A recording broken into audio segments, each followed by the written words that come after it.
अंबा, अंबिका और अंबालिका की कथा। सत्यवती से राजा शांतनु के दो पुत्र हुए, एक चित्रांगद दूसरा विचित्रवीर्य। शांतनु की मृत्यु के उपरांत चित्रांगद राजा बना, किंतु वह एक गंधर्व युद्ध में वीरगति को प्राप्त हो गया। उसके बाद सत्यवती का दूसरा पुत्र विचित्रवीर्य हस्तिनापुर के सिंहासन पर बैठा। विचित्रवीर्य की आयु उस समय छोटी थी। उसके बालिग होने तक सारा राजकाज भीष्म को ही चलाना पड़ता था।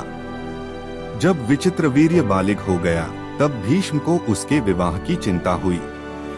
भीष्म को पता चला कि काशीराज अपनी कन्याओं का स्वयंवर कर रहे हैं, तो भीष्म स्वयंवर में भाग लेने के लिए काशी चले गए। काशीराज की कन्याएं अंबा, अंबिका और अंबालिका अपूर्व सुंदरियां थीं। उनके रूप और गुणों का यश दूर दूर तक फैला हुआ था। स्वयंवर में भाग लेने के लिए दूर दूर से बहुत से राजा और राजकुमार वहां आए हुए थे। उस स्वयंवर में भीष्म को आया देख स्वयंवर में आए सभी राजा खुसर पुसर करने लगे। वे सोच रहे थे कि भीष्म तो अपनी प्रतिज्ञा से बंधे हुए हैं, फिर वे स्वयंवर में क्यों आए हैं। सभी की जुबान पर यही बात थी। सभी उनके शौर्य से भयभीत भी थे।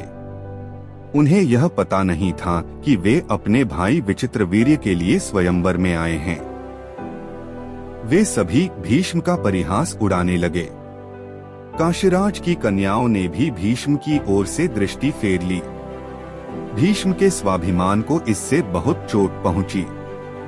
उन्होंने क्रोध में भरकर वहां उपस्थित सभी राजा एवं राजकुमारों को युद्ध के लिए ललकारा और कहा कि मुझे हराकर ही तुम इन तीनों राजकुमारियों को ले जा सकते हो। राजाओं ने उनकी यह चुनौती स्वीकार कर ली और सभी ने मिलकर एक साथ भीष्म पर आक्रमण कर दिया, लेकिन कोई भी भीष्म के सामने नहीं ठहर पाया। सोमदेश का राजा शाल्व बड़ा वीर और स्वाभिमानी राजा था। काशीराज की बड़ी कन्या अंबा उससे प्रेम करती थी। उसने मन ही मन उसे अपना पति मान लिया था। जब भीष्म तीनों कन्याओं को अपने रथ में बैठाकर ले जा रहे थे, तब राजा शाल्व ने भीष्म के रथ का पीछा किया और उसे रोकने का प्रयत्न किया। इससे शाल्व और भीष्म में भयंकर युद्ध छिड़ गया, किंतु जल्दी ही भीष्म ने उसे हरा दिया। परंतु अंबा ने उनसे उसे जीवित छोड़ देने की प्रार्थना की, तो उन्होंने उसे जीवित छोड़ दिया। भीष्म काशीराज की कन्याओं को अपने साथ लेकर हस्तिनापुर पहुँचे। शीघ्र ही भीष्म ने काशीराज की दो कन्याओं अंबिका और अंबालिका का विवाह विचित्रवीर्य से कर दिया।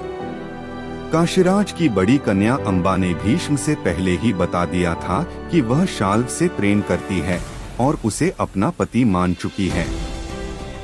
भीष्म ने बिना किसी प्रतिरोध के अंबा को सोमदेश राजा शाल्व के यहाँ भेज दिया, लेकिन शाल्व ने उसे यह कहकर वापस भेज दिया कि वह बलपूर्वक हरण की गई कन्या को पत्नी के रूप में स्वीकार नहीं कर सकता। भीष्म ने उसका सभी के सामने अपमान किया है।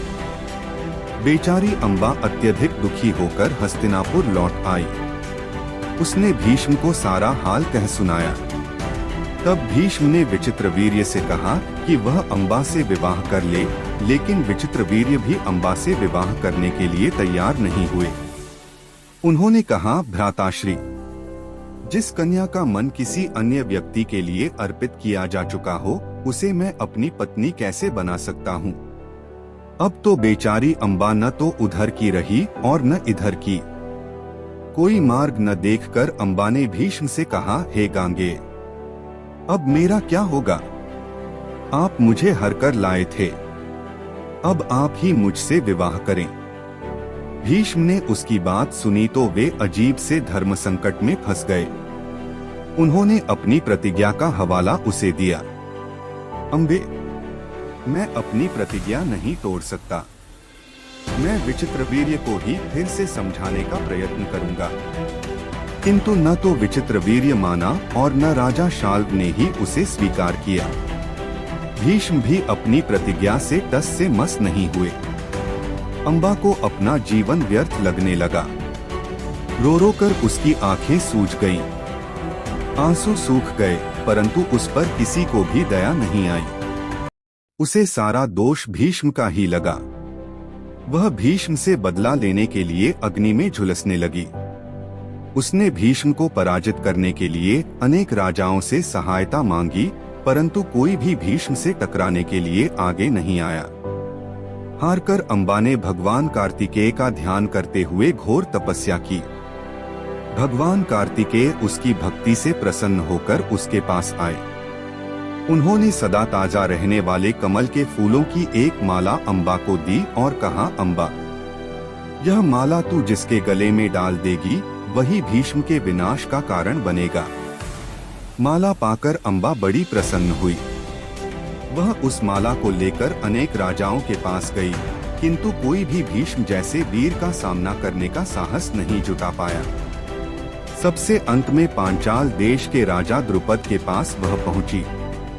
उसने राजा द्रुपद से प्रार्थना की, हे राजन, आप बड़े वीर और प्रतापी हैं। मेरे अपमान का बदला लेने के लिए आपको भीष्म से युद्ध करना चाहिए। राजा द्रुपद ने भी अंबा की बात नहीं मानी तो वह निराश होकर माला को द्रुपद के महल के द्वार पर टांगकर चली आई। सारे क्षत्रियों से निराश होकर वह भगवान परशुराम के पास पहुंची और अपनी सारी व्यथा उन्हें सुनाई। अंबा की करुण कथा सुनकर परशुराम का हृदय द्रवित हो उठा। वे अंबा की सहायता के लिए भीष्म से युद्ध करने के लिए चल पड़े। उन्होंने भीष्म को युद्ध के लिए ललकारा। भीष्म परशुराम की ललकार सुनकर युद्ध भूमि में आमने सामने आ खड़े हुए। दोनों ही कुशल योद्धा थे, दोनों ही ब्रह्मचारी थे। उन दोनों के बीच में कई दिनों तक युद्ध चलता रहा। हार और जीत का निर्णय होना कठिन था।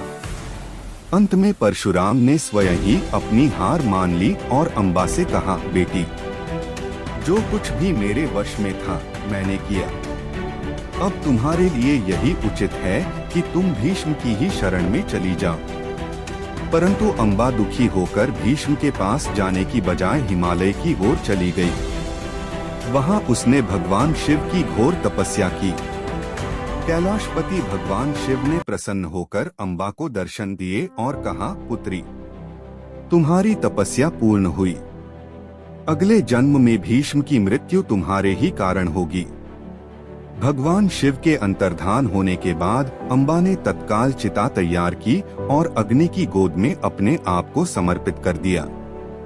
महादेव के वरदान से अंबा दूसरे जन्म में राजा द्रुपद के यहाँ कन्या के रूप में प्रकट हुई। पिछले जन्म की हर बात उसे स्मरण थी। जब वह बड़ी हुई तो उसने खेल खेल में राजद्वार पर टंगी कार्तिकेय के द्वारा प्रदान की गई माला उतारकर अपने गले में पहन ली। राजा द्रुपद भयभीत हो उठे। वे भीष्म से शत्रुता मोल लेना नहीं चाहते थे, इसलिए उन्होंने अपने हृदय पर पत्थर रखकर दुखी मन से अपनी पुत्री को घर से निकाल दिया। अंबा ने वन में जाकर घोर तपस्या की और अपने तपोबल से अपना स्त्री रूप त्याग दिया और पुरुष वेश धारण कर लिया। अब लोग उसे शिखंडी के नाम से पुकारने लगे।